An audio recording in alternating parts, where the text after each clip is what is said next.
لوړو زده کړو وزارت په یوه اونۍ کې شنبه په کابل ښوونې او روزنې پوهنتون کې د یاد پوهنتون، فاریاب، تخار او لغمان پوهنتونونو د کادري بستونو نمایندانو څخه د نړیوالې ژبې ازموینه واخیستل شوه. یکشنبه د لوړو زده کړو سرپرست وزیر د بامیان پوهنتون 615 محصلینو په فراغت غونډه کې د ګډون ترڅنګ په یاد پوهنتون کې د یو شمېر پروژو پرانیسته وکړه.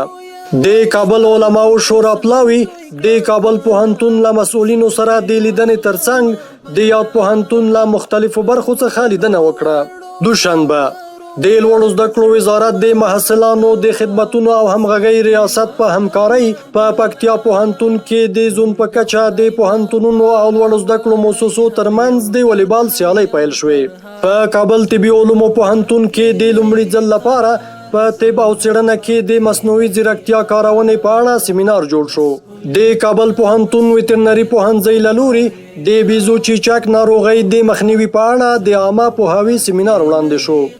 سهشنبه د لوړو زده کړو وزارت رهبري شورا ناسته د دغه وزارت سرپرست وزیر شیخ الحدیث مولوي ندا محمد ندیم په مشرۍ ترسره شوه.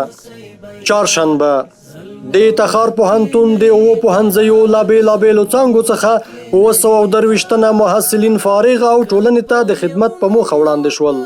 او پنجشنبه د ننګرهار پوهنتون او د دغه پوهنتون تدریسي روغتون د 5 اداري او مسلکي بستونو لپاره له 40 تنو د طالبانو څخه د آزاد سیالۍ له لارې ازموینه واخیستل شوه.